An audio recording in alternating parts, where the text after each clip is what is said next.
고린도후서 4장 16절에서 18절까지 말씀, 신약성경 290조 말씀을 제가 봉독하겠습니다. 그러므로 우리가 낙심하지 아니하노니 우리의 겉사람은 낡아지나 우리의 속사람은 날로 새로워지도다.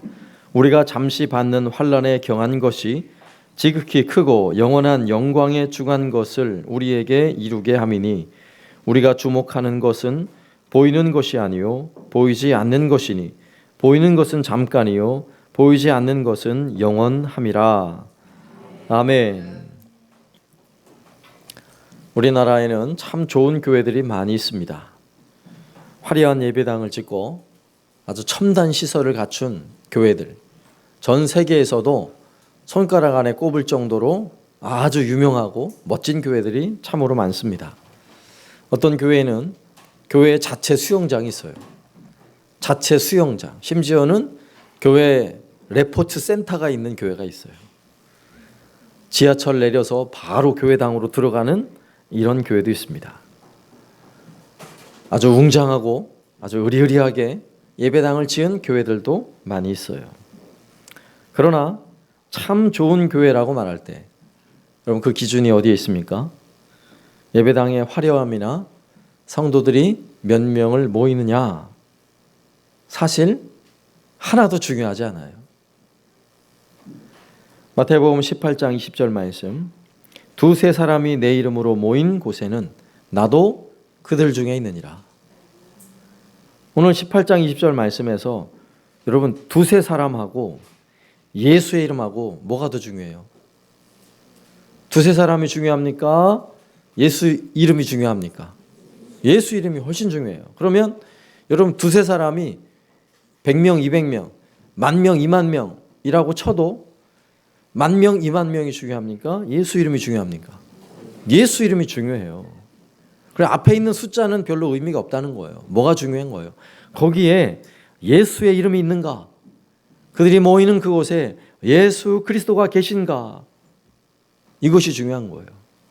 주님이 계시기만 하다면 초라한 예배당에서, 아니 예배당이 없이 그냥 모이는 장소라 할지라도 그냥 두세 사람이 주님의 이름으로 모이기만 하면 거기가 참 좋은 교회인 것입니다. 여러분 교회의 본질은 우리에게 영원한 생명을 주시는 예수님에게 있는 거예요. 그분의 십자가 능력에 있는 것입니다. 예수님이 우리에게 보배예요. 그분의 십자가가 우리에게 보배인 것입니다. 여러분 우리는 단지 그릇에 불과해요. 고린도후서 4장 7절에서는 이러한 우리를 질그릇이라고 표현해요. 우리가 이 보배를 질그릇에 가졌으니 이는 심히 큰 능력은 하나님께 있고 우리에게 있지 아니함을 알게 하려 함이라. 우리는 이 엄청난 보물을 담고 있는 질그릇에 불과하다고요. 여러분 값진 보석을 담고 있는 그 질그릇, 여러분 보석만 빼내면 질그릇은 아무것도 아니에요. 그냥 깨져도 그냥 밖에 던지면 끝나는 거예요. 그러나 보석을 담고 있는 순간 얼마나 그것이 귀중합니까? 그 보물이. 무엇이 진짜인 줄 알아야 돼요. 무엇이 진짜 보물인 줄 여러분 알아야 하는 것입니다. 아무리 시설이 좋은 예배당이라 할지라도, 아무리 아름다운 예배당을 가졌다 할지라도, 세계에서 최고로 많은 성도들이 모인다 할지라도 다 질그릇이에요. 그럼 보물이 무엇입니까? 예수예요. 예수. 우리 예수님, 우리가 믿고 있는 예수님. 여러분 이걸 작게 얘기하면 우리 자신이 내가 세상에서 성공을 했든 하지 않았든, 내가 돈을 많이 벌든 그렇지 않든, 내 몸이 건강하든 건강하지 않든 아무 상관없어요. 우리는 질그릇일 뿐이에요. 뭐가 중요합니까? 내 안에 예수 그리스도, 그분이 내 안에 계시는가? 여러분 이게 보물인 것입니다. 교회를 교회되게 하는 것은 예수님이에요. 그분의 십자가예요. 여러분 우리를 성도되게 하는 여러분 본질이 뭔지 아세요? 얼마큼 내가 열심히 하느냐, 내가 얼마나 뜨거운 마음을 가졌느냐, 이게 중요한 게 아니라 내 안에 예수 그리스도 그분이 계신가, 주님의 그 십자가의 은혜가 내 안에 있는가, 이것이 우리가 담고 있는 보물인 것입니다. 여러분, 세상은 많은 돈을 가지면 사람들이 다 부러워해요. 여러분, 돈이 보물이라고 생각해요. 여러분, 속지 마세요.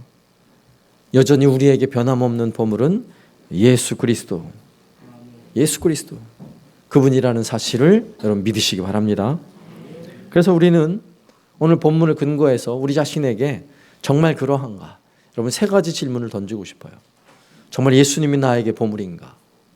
보물인가 아닌가? 이 세 가지 질문을 던져보면 정말 그런지 아닌지를 생각해 볼 수 있어요. 첫 번째 질문은 나에게 여러분 십자가가 보물인가 하는 거예요.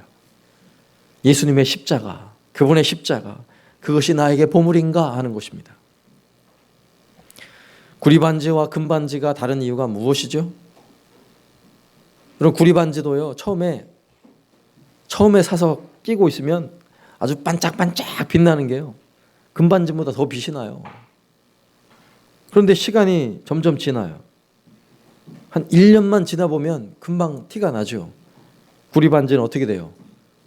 벌써 색깔이 이게 녹이 슬고 어두침침한 색깔이 보이기 시작하고요. 한 10년만 지나면요, 낄 수도 없어요. 녹이 묻어나가지고 쓸 수가 없어요. 이게 구리예요. 그런데 금은 어떻게 되죠? 금이 보물이잖아요. 금도. 금은 100년이 지나도 그 빛이 변함이 없어요. 녹이 슬지 않는 거예요. 보물은 영원한 걸 보물이라 그래요. 물론 영원하지 않지만 우리가 사는 이 유한한 세계에서 그래도 엄청나게 오래 가는 거, 그 가치가 100년, 200년이 지나도 가치가 변함이 없는 것, 이런 걸 여러분 보물이라고 말해요. 보물은 오늘도 보물이고 내일도 보물이고요, 100년 뒤에도 보물인 것입니다. 그 가치가 변하질 않아요. 자, 이런 말씀을 고린도후서 5장 17절에서는 이렇게 우리에게 전해줘요. 그런즉 누구든지 그리스도 안에 있으면 새로운 피조물이라, 이전 것은 지나갔으니 보라 새 것이 되었도다. 여기서 보라 새 것이 되었도다 하는 이 말이 뭔지 아세요? 이게 바로 보석이라는 표현이에요. 보석. 그러니까 새 물건을 샀다 이런 개념이 아니라 오늘도 새 것이고 내일도 새 것이고 영원토록 새 것이라는 말인 것입니다. 근데 중요한 것은 5장 17절 말씀에 누구든지 그리스도 안에 있으면, 이게 중요한 거죠. 주님 안에 있으면, 그리스도 안에 있으면 나는 변함없이 새 것이라는 거예요. 우리를 보물로 만들어 주시겠다라고 말씀하고 있는 것입니다. 교회에서 가장 소중한 보물이 여러분 십자가예요. 십자가. 그래서 예배당마다 가장 높은 종탑 위에 십자가를 탁 세워놓았어요. 예배당마다. 그리고 그 십자가는 비가 오나 눈이 오나 변함없이 그 종탑 위에 세워놓고, 또 밤이 되면 네온 불을 달아가지고요, 밝게 빛이 나도록 아주 멀리에서도 우리 교회의 가장 소중한 것은 바로 주님의 십자가다라는 것을요, 먼 곳에까지 불을 달아가지고 빛으로 비춰주는 거예요. 여러분, 교회에 가장 소중한 것이 무엇입니까? 바로 십자가예요. 십자가. 여러분, 참된 믿음을 가진 성도들이라면 우리 인생이 기쁠 때나 슬플 때나, 내가 아프든지 건강하든지, 여러분, 내가 때로는 착한 마음을 가지든 때로는 나쁜 마음을 가지든 상관없이 항상 비가 오나 눈이 오나 변함없이 그 종탑 위에 십자가 형상을 세워놓은 것처럼요, 우리의 삶에도 십자가를 세워야 돼요. 가장 높이 들어놓아야 돼요. 올려놓아야 돼요. 그 십자가가 내 삶의 가장 큰 보물이어야 한다고요. 십자가가. 우리가 지난 주간까지 다니엘 기도회를 통해서 많은 은혜를 받았죠. 여러분, 그 중에 심선미 집사라는 전직 무당이었어요. 무당. 이분이 간증을 하는데 자기한테 전보러 오는 사람들이 20%가 기독교인이래요. 20%가 기독교인이래요. 제가 이 말을 가만히 들으면서 이런 생각을, 우리 교회 성도들 중에 20%가 그러면 전보러 간다는 얘기야? 여기 지금 찔리는 분 있을 수도 있어요. 혹시 가지 마세요. 독입니다. 독. 가면 전 보러 가면 큰일 납니다. 예수 믿는 사람 전 보러 가는 거 아니에요? 그런데 이분이 하는 얘기가 자기는 정말 귀신의 힘을 입어서 점을 치는데 딱 보면 다 안돼요. 그리고 예수 믿는 사람들이 점 보러 오는데 또 이 목에다가 십자가 목걸이 딱 걸고 온대요. 십자가 목걸이를. 근데 자기는 그런 십자가를 아무렇지 않게 봤다는 거예요. 그 말이 맞아요. 여러분, 십자가 모양이 능력이 아니에요. 네? 여러분, 영화에서 보면 막 드라큘라 나오면 십자가 딱 들면 드라큘라가 도망갈 것 같죠. 여러분, 모양이 힘이 있는 게 아니에요. 모양은 아무 힘이 없어요. 그러니까 그 심선미 그 무당일 때 그분이 하는 얘기가 자기는 평상시 십자가를 봐도 아무렇지 않았다는 거예요. 뭐 십자가에서 뭐 두려움도 없고 아무것도 아무렇지도 않았다는 거예요. 이분이 너무 장사가 잘 돼가지고 뭐 산에다가 암자도 하나 짓고 돈 엄청나게 벌었어요. 그래가지고 이제 제자와 함께 산에 가가지고 기도를 하는데 그날따라 기도를 하고 싶어가지고 바위 밑에 가가지고 기도를 하는 거예요. 기도를 하고 있는데 갑자기 살아있는 십자가 형상을 보게 됐대요. 살아있는 십자가. 막 꿈틀꿈틀하는 십자가. 그것을 보는 순간 깜짝 놀란 거죠. 자기가 평소에 보았던 십자가와는 다른 거예요. 살아있는 십자가였어요. 여러분, 그리고 나서 이 무당이요. 무당 신주단지 다 던져버리고 예수님 믿게 됐어요. 꿈틀거리는 십자가를 보고. 네? 저는 그 간증을 들으면서 여러분, 무당에게만 꿈틀거리는 십자가인가요? 여러분, 우리에게는 이게 꿈틀거리는 게 아니라 이 십자가가 우리 안에서요 막 빛을 발하고 우리 안에서 막 어마어마한 에너지를 내는 게 우리의 십자가예요. 우리가 가진 십자가. 우리의 마음 중심에 십자가가 선명하게 새겨져 있잖아요. 여러분, 그 십자가의 능력은 평생 귀신의 힘을 힘입어 무당 일을 하던 사람을요 예수 믿게 만들었어요. 그의 모든 걸 다 던져버리게 만들었다고요. 그리고 예수님을 간증하고 예수님의 그 십자가를 증거하는 사람으로 변화시켰어요. 이게 우리가 가지고 있는 십자가예요. 그런데 우리는 여러분 주일날마다 늘 앉았던 그 자리에 앉아있고 늘 함께하는 사람과 함께하고 늘 부르던 찬양을 부르고 늘 하던 기도 또 하고 뭐 별로 새로움이 없잖아요. 좀 새롭다라고 느껴질 때는 교회 뭐 새로운 인테리어를 한다든지 뭐 시설을 바꾼다든지 좀 새로운데 우리가 엉뚱한데 새롭다는 생각을 가지고 있는 거예요. 여러분, 우리가 가지고 있는 십자가, 우리가 믿는 십자가, 우리의 마음에 담고 있는 그 십자가는 여러분 날마다 새롭다는 사실을 믿으시기 바랍니다. 만약에 그렇지 않다면 이거 우리가 문제인 거예요. 내 안에 십자가가 제대로 담겨 있지 않은 거예요, 지금. 우리를 구원한 십자가, 우리를 지옥으로 몰아넣는 모든 죄로부터 우리를 구원하는 십자가, 내 삶의 능력이고 내 삶의 구원이고 내 삶의 가장 강력한 힘, 에너지인 십자가, 그 십자가가 어디에 있습니까? 여러분, 교회 종탑 위에 있는 십자가는 진짜가 아니에요. 어디에 있습니까? 우리 안에 있습니다. 내 안에 있어요. 여러분, 이 십자가의 은혜가 날마다 새로울 수 있길 바랍니다. 여러분, 다른 것 때문에 새로우면 안 돼요. 오늘도 예배하면서 그 십자가의 은혜가 나를 새롭게 하는 거예요. 오늘도 나를 변화시키는 거예요. 오늘 그 십자가의 은혜 다시 한번 새로워질 수 있는 은혜가 있길 바랍니다.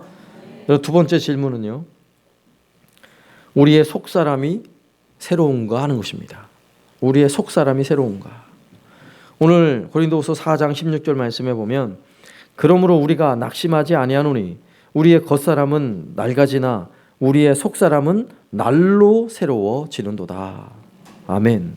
여러분, 우리의 속사람이 날로 새로워진대요. 근데 우리의 겉사람은 점점 낡아진대요.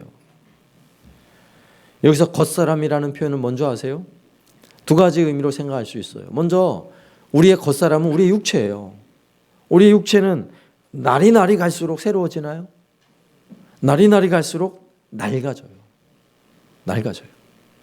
우리는 점점 낡아지는 우리의 육체를 낡아지지 않게 하기 위해서 늘 내 피부도 늘 새로운 피부를 만들기 위해서 얼마나 노력을 합니까? 그렇게 노력해도 여러분 지나가는 세월을 말릴 수 있어요? 막을 수 있어요? 못 막아요. 내 피부는 낡아진다니까요. 머리털은 자꾸 빠지잖아요. 아무리 검은 콩을 먹어도 낡아져요. 우리의 몸은 낡아져요. 이게 겉사람이에요. 또 하나의 겉사람은 우리 안에 있는 죄의 본성을 가진 겉사람. 여전히 죄 가운데 머물려 하고, 여전히 죄를 지으려고 하고, 여전히 용서하지 못하고, 여전히 내 마음에 원망과 불평이 솟아나는 내 죄악된 본성. 여러분, 이게 겉사람인 거예요. 여러분, 이런 겉사람은, 내 육체의 겉사람, 그리고 내가 가지는 죄악된 본성의 겉사람은 점점 낡아져야 돼요. 그런데 잘 생각해 보면요, 우리의 육체의 겉사람은 낡아지는데 내 마음의 죄성을 가진 이 죄의 겉사람, 이게 날마다 새로운 사람이 있어요. 죄의 본성이 자꾸만 새로워지는 사람이 있어요. 여러분, 예수를 믿는 사람인데 내 겉사람이, 죄악된 본성이 날마다 새로워서 오늘은 이 죄를 짓고 내일은 저 죄를 짓고 날마다 새로운 죄를 짓고 있다면 예수 안 믿는 사람이에요. 겉사람은 점점 낡아지고요. 우리가 새로워져야 하는 것은 우리의 속사람이에요. 그럼 우리의 속사람은 뭔지 아십니까? 예수님을 믿고 예수님을 사랑하고 또 말씀을 사랑하는 우리가 속사람이에요. 하나님을 두려워하는 마음으로 늘 하나님의 기쁨이 되도록 살아가는 그런 성도들이 속사람인 것입니다. 여러분, 예배하고 싶어지고 말씀을 듣고 읽고 싶고 주의 말씀대로 살고 싶은 마음이 내 안에서 늘 새로워지는 것이 우리의 속사람이에요. 여러분, 찬양하고 싶을 때 여러분 찬양하셔야 돼요. 여러분, 기도하고 싶을 때 여러분 기도하시라고요. 그게 바로 속사람이에요. 여러분, 봉사하고 싶을 때 여러분 와서 봉사하세요. 주를 위해 봉사하세요. 전도하고 싶을 때 빨리 다가가서 누구에겐가 복음을 전해보세요. 이게 우리의 속사람의 반응이에요. 속사람. 우리의 겉사람은 낡아지고 우리의 속사람이 날로 새로워져야 하는 것입니다. 점점 나이가 들고 주름이 생기고 머리는 자꾸 빠지고 흰머리가 생기고, 그거 말리려고 하지 마세요. 그걸 새롭게 하려고 하지 마세요. 여러분의 나이보다 10년 젊어 보이면 여러분 10년 사기친 사람들이에요. 나이 값을 하셔야죠. 나이 값을 하세요. 여러분, 자꾸 젊다는 이야기, 뭐가 젊어져야 돼요? 우리의 속사람이 젊어져야 돼요. 내 속사람이. 우리 영혼이 새로워져야 돼요. 우리 영혼이, 우리의 내 안의 속사람이. 우리의 겉모습은 10년 젊어졌다고 하는데 우리의 겉사람은 10년이 젊어진 것처럼 보이는데 피부 관리를 잘해서 얼굴은 탱탱하고 머리는 막 흰머리가 하나도 없고 어디 가면 동안이고, 그런데 우리의 속사람이 늙어졌다면, 우리의 속사람이 여러분 병들어 있다면 너무나 안타까운 것 아니겠어요? 반대로 사는 거예요. 지금 반대로. 여러분, 이왕이면 여러분 속사람이 새로워지길 바랍니다. 여러분, 속사람이 새로워지면요, 여러분 이 겉으로도 새로워진 은혜가 있어요. 예수님을 제대로 믿어보세요. 젊어진다니까요. 속이 먼저예요. 우리 속사람. 여러분, 광야에서 만나는 은혜, 이스라엘 백성이 광야에서 만났던 은혜 뭔지 아세요? 출애굽기 16장 19절에 보면 모세가 그들에게 이르기를 아무든지 아침까지 그것을 남겨두지 말라 하였으나 그들이 모세에게 순종하지 아니하고 더러는 아침까지 두었더니 벌레가 생기고 냄새가 난지라 모세가 그들에게 노하니라. 만나에 관한 이야기죠. 만나는 그날 아침에 주는 거예요. 그날 아침에. 그날 아침에. 그날 아침에 주는 신선한 만나를 먹고 그들은요, 광야 40년 여정 동안 한 번도 굶주린 적이 없어요. 이게 만나의 은혜예요. 여러분, 우리의 속사람이 날마다 새로워지고 우리의 속사람이 건강하고 우리의 속사람이 힘을 얻는 영의 양식이 날마다 우리에게 주시는 하나님의 말씀의 은혜인 것입니다. 말씀의 은혜가 매일매일 여러분에게 임해야 돼요. 여러분의 속사람을 강건하게 하는 은혜로 우리에게 임해야 하는 것입니다. 그러면 그 말씀의 양식으로 우리에게 오신 분이 누군 줄 아세요? 바로 말씀으로 오신 예수 그리스도예요. 그래서 내 안에 말씀이 새롭다는 것은 날마다 예수님이 새로워야 돼요. 예수님이 새로워야 돼요. 오늘 아침에도 일어나자마자 주님, 나를 구원하신 우리 예수님, 내가 오늘도 주님 때문에 힘을 얻습니다. 오늘도 주님과 동행하며 살겠습니다. 이렇게 사셔야 돼요. 영의 양식으로 채워져야 오늘도 우리의 속사람이 새로워질 줄로 믿습니다. 우리의 속사람은요, 나이가 많이 드신 어르신들 상관없어요. 나는 내가 얼마나 살겠나 하는 분도요, 속사람은 날마다 새로울 수 있는 것입니다. 여러분, 이 은혜를 사모하세요. 이 은혜를. 우리는 이미 십자가를 통과한 사람들이에요. 십자가의 그 엄청난 은혜를 통과한 사람들에게는 날마다 예수 그리스도가 우리의 영의 양식이 될 줄로 믿습니다. 그래야 날마다 우리의 속사람이 새롭게 되는 은혜를 누리시기를 바랍니다. 그 다음에 세 번째 질문은요, 날마다 영원한 것, 여러분 영원한 천국이 새로운가 하는 것입니다. 날마다 천국이 우리에게 새롭게 다가오는가 하는 거예요. 오늘 17절 말씀, 우리가 잠시 받은 환난에 경한 것이 지극히 크고 영원한 영광에 중한 것을 우리에게 이루게 함이니. 여기서 보면 잠시 환난에 경한 것, 우리가 이 땅에 사는 동안에 환난이죠. 여러 가지 인생의 고통들이 있다고요. 그러나 그것은 경한 거예요. 아주 가벼운 거예요. 잠시 가볍게 지나가는 거라고요. 그러나 지극히 크고 영원한 영광 중에 중한 것, 영광에 중한 것, 그것이 무엇인 줄 아십니까? 그게 바로 천국이에요. 하나님이 우리에게 약속하신 영원한 것, 천국이라고요. 로마서 8장 18절에서는 생각하건대 현재의 고난은 장차 우리에게 나타날 영광과 비교할 수 없도다. 할렐루야. 네. 우리가 지금 이 땅에 사는, 우리가 즐거워하는 것, 우리가 소중하다고 생각하는 것은 이 다음에 영원한 것, 우리에게 주어지는 그 영원한 천국에 비교하자면 아무것도 아니라는 말씀이에요. 여러분, 우리가 평소에 소중하다고 생각하는 것들이 있지요. 돈도 소중하고 건강도 소중하고 또 성공도 해야 되고 인생은 즐기는 거야. 인생의 즐거움도 소중하죠. 그러나 돈보다 건강이 소중한 것이고요. 건강보다 영원한 생명을 가지는 것이 더 소중한 거고요. 여러분, 성공하는 거, 여러분 그거보다 하나님을 예배하는 게 더 소중한 거예요. 여러분, 즐기는 것보다, 이 땅에서 즐기는 것보다 여러분 천국의 기쁨을 가지는 것이 더 소중한 것입니다. 여러분, 우리를 즐겁게 하는 이 땅의 모든 것은 다 순간적이라는 사실 알아야 돼요. 순간이에요. 여러분, 이 땅에서 즐거운 것, 나를 기쁘게 하는 것, 나를 행복하게 하는 것, 영원한 것 있으면 저한테 소개 좀 해주세요. 없어요. 잠시뿐이에요. 잠시. 여러분, 이 땅에 우리를 고통스럽게 하고 우리 힘들게 하는 것, 이것도 순간이에요. 그리고 영원토록 고통스러운 게 있어요? 없어요. 지금 그렇게 힘들고 그렇게 고통스러운 순간도요, 지나갑니다. 지나가고 나면 순간이었어요. 그러나 하나님의 나라 천국은 영원하다는 사실을 믿으시기 바랍니다. 여러분, 영원한 것이야말로 정말 값지고 소중한 거예요. 그게 보물이에요.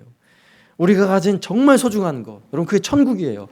우리에게 이미 천국에 임하였음을 믿으시기 바랍니다. 내 안에 예수 그리스도, 그분의 십자가의 은혜가 날마다 새롭다면, 그래서 우리의 속사람이 날마다 새로워지고 있다면 이미 천국이 내 속에 임한 거예요.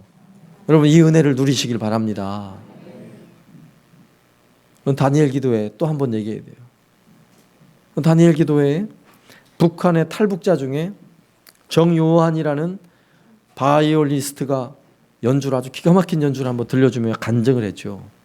그분을 통해서 북한의 지하교회 성도들의 이야기를 아주 짤막하게 들었어요. 짤막하게. 이분의 할아버지가 장로님이셨어요. 장로님. 옛날에 평양에 얼마나 놀라운 부흥이 있었습니까? 그때 장로님이셨다고요.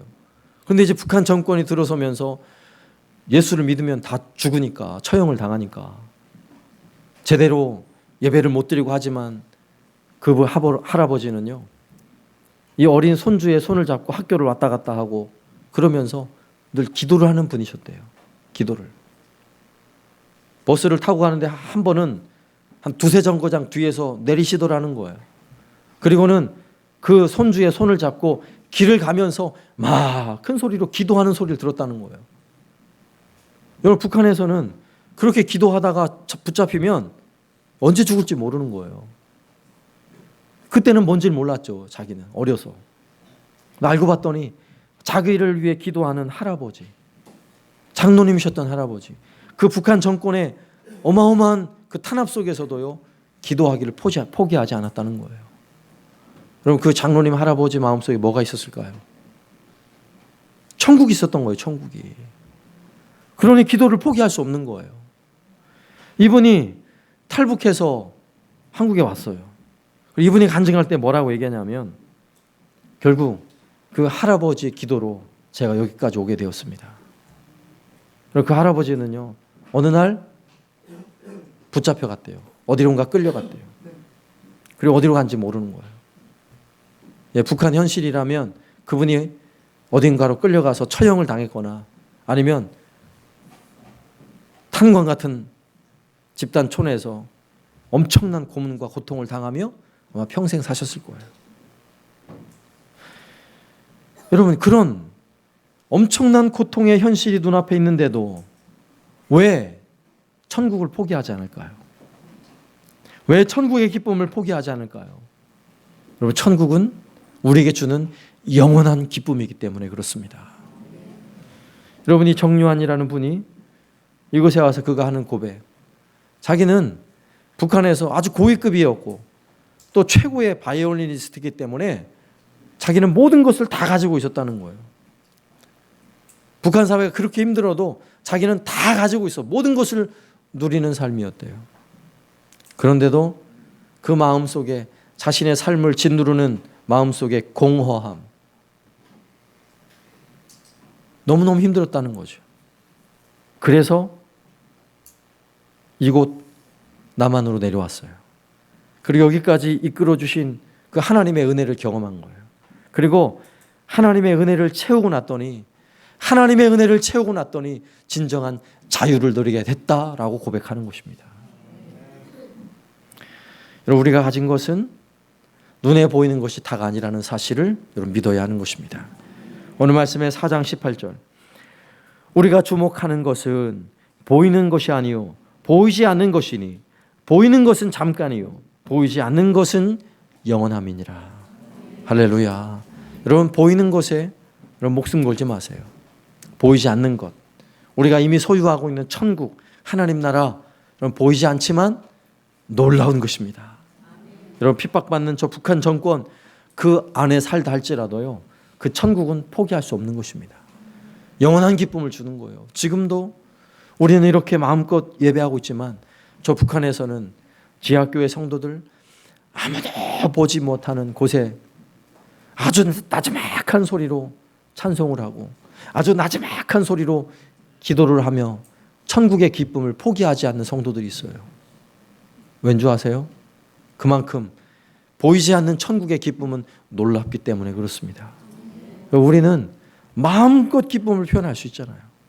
여러분 천국의 기쁨을 누리는데 여러분 잡아갈 사람 아무도 없어요. 여러분 해코지할 사람 아무도 없어요. 이런 자유함이 있는 이 나라 대한민국에서 보이지 않는 이 천국의 기쁨을 여러분 마음껏 누리시길 바랍니다. 말씀을 정리합니다. 우리는 날마다 우리를 새롭게 하는 은혜가 있어요. 그 첫 번째는 십자가의 은혜입니다.